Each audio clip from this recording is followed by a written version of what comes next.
আজকে তোমাদের সাথে শেয়ার করতে এলাম ফ্রাইড রাইস। তো আমি কেমনভাবে ফ্রাইড রাইস করছি দেখো তোমরা সবাই। চলো রান্না করে তোমাদের দেখাই ফ্রাইড রাইসটা। তো ফ্রাইড রাইস করতে লাগবে ক্যাপসিকাম, গাজর আর বিনস, বলে বরবটি কড়াই নিয়েছে। লাগবে তো অনেক কিছুই। তারপর এই যে চালটাকে আমি, এটা 700 গ্রাম চাল আছে, এটাকে ভিজিয়ে রেখেছিলাম আধ ঘন্টা ধরে। লাগবে চিনি, ছোটো এলাচ, দারচিনি, লবঙ্গ, ঘি, আর এই যে সবজিগুলো কেটেছি। ভাতের জলটা বসিয়ে দিয়েছি, দিয়ে একটু ফুটবে যখন, তখন তুলে দেবো। তার আগে দিয়ে দিলাম ছোটো এলাচ, দারচিনি, লবঙ্গ, দিয়ে একটু সাদা তেল দিয়ে দেবে বন্ধুরা। ভাতটা একটু গায়ে গায়ে লাগে না সাদা তেল দিলে, তো আমি দিয়ে দিয়েছি। দিয়ে এইবার যখন জলটা ফুটে উঠবে তখন আমি দেব চালটা, ধুয়ে রেখেছি চালটা দেব। আর কি লাগবে তো তোমাদের দেখিয়ে দিয়েছি, এগুলো লাগবে। আর এইবার চালটা খুব ভালো করে ধোবে জানো বন্ধুরা, চালটা ধোয়ার ওপর নির্ভর করছে সব কিছু। এবার একটু লবণ দিয়ে দেবে, জলটা যখন ফুটবে না জলের মধ্যে একটু লবণ দিয়ে দেবে, তাতে কি হয় ভাতটার মধ্যে নুন ঢুকে যায়। আর সব থেকে বড়ো কাজ হলো ওই যে বললাম চালটা ধোয়া, ভীষণ করে চালটা রোগড়ে অনেকবার করে জল পাল্টে ধুতে হবে। আর চিনিটা যে নেবো একটু গুঁড়িয়ে নেবো, কেন বন্ধুরা বলো তো, চিনিটা গুঁড়িয়ে নিলে কি হয় ভাতের সাথে তাড়াতাড়ি মিশে যায়, মেল্ট হয় তাড়াতাড়ি, তার জন্য আমি সেই জন্য চিনিটা গুঁড়িয়ে নিয়েছি। সবাই নেবে। দেখো বন্ধুরা, ফ্রাইড রাইসের যে ভাতটা সেটা ফ্যান ঝরিয়ে নেওয়া হয়েছে, একদম ঝরঝরে, দেখেছো একদম ঝরঝরে। আর এই যে সবজিটা, গাজর, ক্যাপসিকাম, বিনস যা থাকে সেগুলো সব ভাজা হয়ে গেছে। আচ্ছা, আর চিনিটাকে দেখো গুঁড়িয়ে নিয়েছি, দেখেছো। আর একটা মশলা গুঁড়ো দেবো, মশলা গুঁড়োটা তোমাদের দেখাই।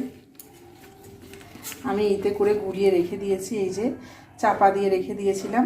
এই যে দারচিনি, ছোটো এলাচ, লবঙ্গ, এগুলোকে শুকনো খোলায় ভেজে নিয়ে আর গুঁড়িয়ে রেখেছি।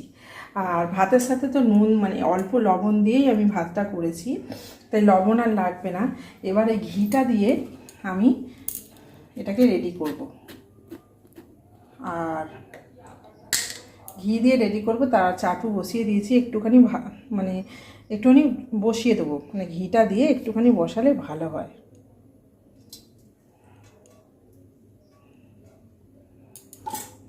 এই যে তলায় ঘিটা দিয়ে দিলাম,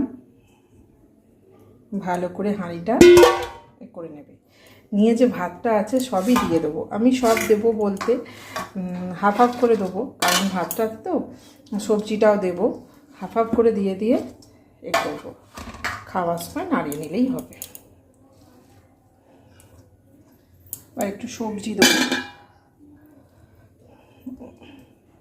হাতে করে যে কোনো কাজ হাতে করেই ভালো হয় বন্ধুরা, জানো তো।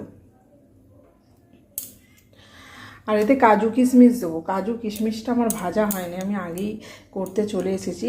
কাজু কিশমিশটা আমি দেবো, সেটা উপরে ছড়িয়ে দেবো। চলো,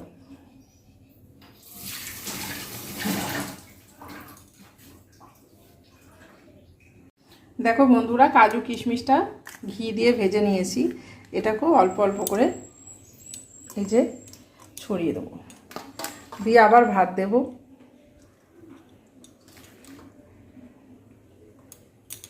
আমি এক হাতে ক্যামেরা ধরে আছি তো, সেই জন্য আমার একটু অসুবিধা হচ্ছে, তোমরা একটু ম্যানেজ করে নিও। দেখো আবার দিয়েছি ভাত, তারপর সবজিটা দিয়েছি,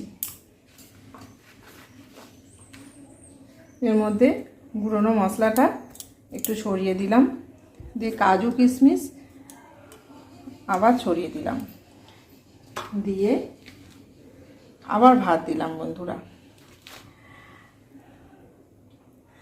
ভাত দিয়ে এইবার দেবো চিনি,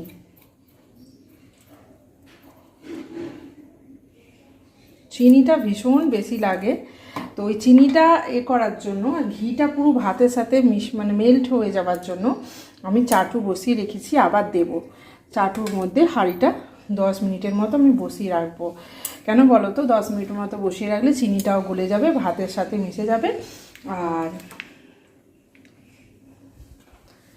সবজিগুলো মাখা মাখা হয়ে যাবে। দেখো বন্ধুরা, যা ছিল সব দিয়ে, মশলা দিয়ে, কাজু কিশমিশ দিয়ে দিয়েছি। লাস্টে দেবো ঘি, ছড়িয়ে দেবো। চিনি যা ছিল সেটাও পুরো দিয়ে দিয়েছি।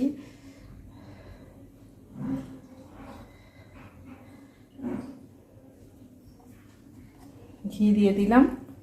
এবার আমার কাজ হলো এটাকে,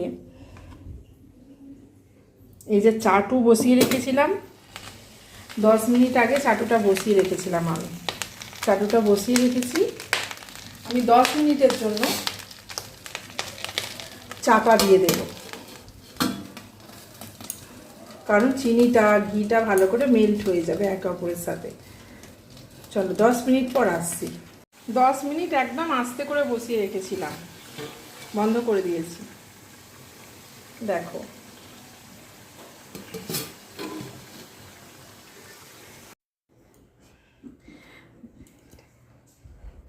দেখো রেডি হয়ে গেছে। কেমন লাগছে দেখো কাছ থেকে। এখনো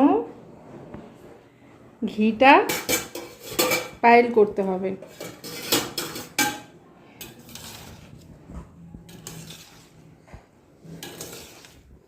ঘিটা, তারপর চিনি দেওয়া আছে এতে, সেই চিনিটা পাইল করলে তবে ভালো লাগবে।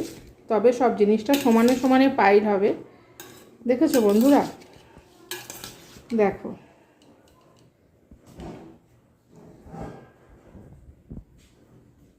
কেমন হয়েছে দেখো। চলো এবার করব পরিবেশন।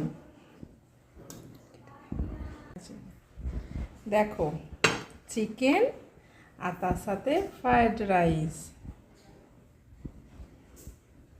কেমন হয়েছে বন্ধুরা কমেন্টে জানাবে। আর লাইক কমেন্ট শেয়ার তো করতে ভুলবে না। আর তোমরা কেমন করে রান্না করো তো আমাকে কমেন্টে বলবে, আমি তোমাদের থেকেও শিখে নিতে পারবো তোমরা কেমন রান্না করো।